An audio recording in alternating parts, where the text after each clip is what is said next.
Thank you, Julie. I know that was a lot of information, and feel free to comment on this, but one thing that struck me, I wrote it down, when you were talking about the teacher standards and the central cause of, in their words, of the educational gap and discipline problems was basically racism.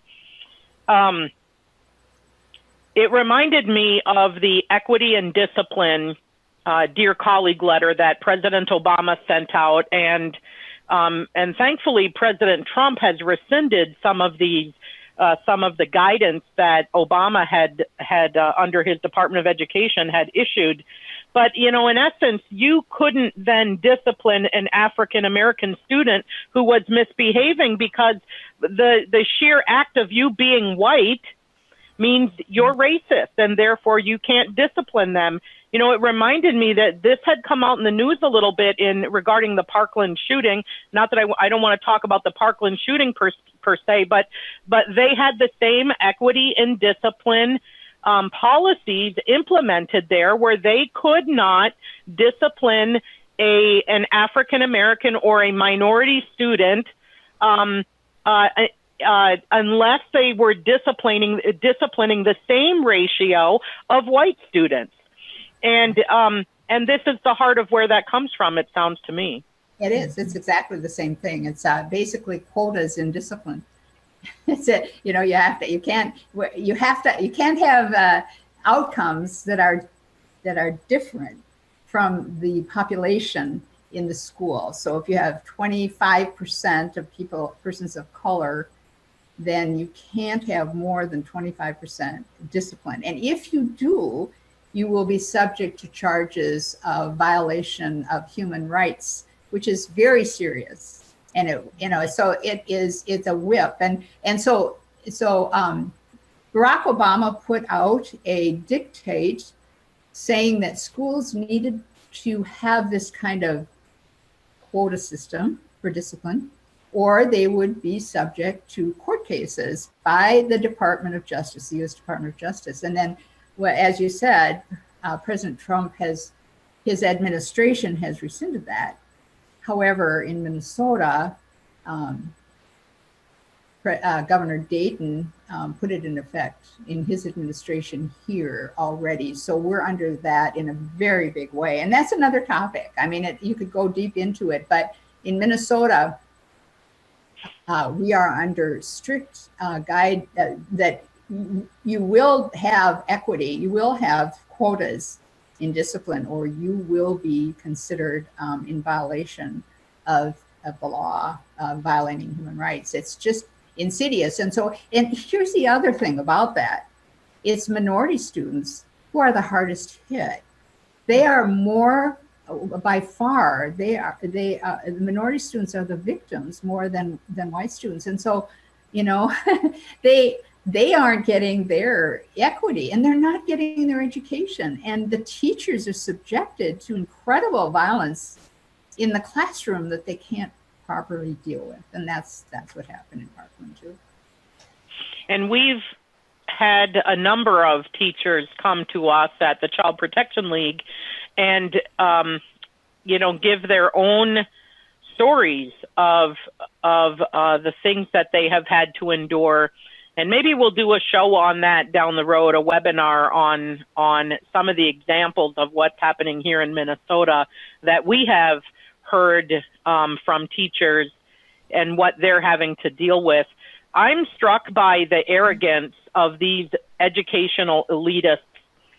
And the woman from Education Minnesota, you could really hear it in her statement. She was just, kind of shocked that we just don't get it. We Americans just don't get, how racist and biased we are, and that we need these elitists to come in. It's not even that they have all this evidence that their policies work, that they have to implement them because the people are racist. It's more than just objective standards. It's really a judgment on the people and the parents who have their kids in these schools. And, I hope it moves people to really have the courage and the determination to fight back against this garbage, because it's not that their policies are better. It's that they think you are that stupid and that you are that bad and that racist, that they must come in and impose their elitist morality on us as Americans. That's very true. I know we have some other people in our panelists in our meeting room here, so feel free to chime in. Otherwise, I'll get on my soapbox. So I was going to just kind of I'm sorry, Cindy, if I interrupted you. I was going to just kind of pick up on that. What can parents do? And it seems like we should be trying to reach out to parents at the same time as trying to reach out to educators, teachers. Well, I think that in light of just how serious this is and how intense the indoctrination is, I mean, we have children who are shamed into of who they are. I see white students saying things like, "I hate being white." And what are they doing to our children? Or the toxic masculinity where manliness is a power thing instead of something good to defend and protect us. We need strong charactered men, and they're tearing these things down, and it's young children, and then they're destroying their sense of who they are as a man or a woman. I mean, who do I even know who I am? So in light of all that, I would really urge people where possible to get your kids out of the public schools, but everybody obviously can't do that. So that would be the first thing. The second thing is, we are supporting these schools in a big way. We pay a lot of money for these schools. So we have a say in what goes on there. So whether you have children personally in the school or not, we have some responsibility for, I would say, at the school district level, number one, electing good school boards school board members is possible. It's very difficult because of the power of the leftist teachers union. But that power has been to some degree eroded in a number of ways. And I'm not going to go into that right now, but there really is a need to get good and encourage them and to engage with them. So for example, the policies on gender identity at the schools, what are they? Right now, the Minnesota School Board Association, they just had their convention, and they had 2 presentations from the LGBT crowd about, how you have to put these policies in place. But, why is only one side presented at the, convention for the Minnesota School Board Association? I have to say that, it wasn't all well received by all of the school board members. There are some really good school board members, and they're very skeptical about some of that. But they need support if they're going to do the right thing, and they need to hear from you. They really do, and engaging with them on a personal level, and encourage them in the right way. I have seen that where there are, a group of parents and taxpayers, just public, that come together to try to look at what's happening in the school and address some of the things that concern them and support the things that they think are right. Things have been stopped. Bad things have been stopped in those places. And where there is no organized coming together of parents, anything goes and nothing stops them. And I have found that to a large degree, a lot of people just cannot bear the idea of being public with what they believe because they are afraid of being criticized or insulted or called names in their community. And so they're intimidated into silence. And so they're just run over. We have to step up to the plate and be the people that are willing to do what needs to be done, say what needs to be said, and it does make a difference. Those school board members can also have an influence on public policy at the state legislature. We'll be putting information out about some of those bills and how you need to talk to your legislators. My question is, how many legislators understand what transformational education is? And I don't think very many do. I mean, they'd probably be sympathetic. A lot of them will be sympathetic to us in our perspective about the gender identity or whatever, but they don't know that there is a whole infrastructure that is in place that drives this. And when they don't know that, then when things come into the legislation, this language, they don't recognize it for what it is because they just don't know.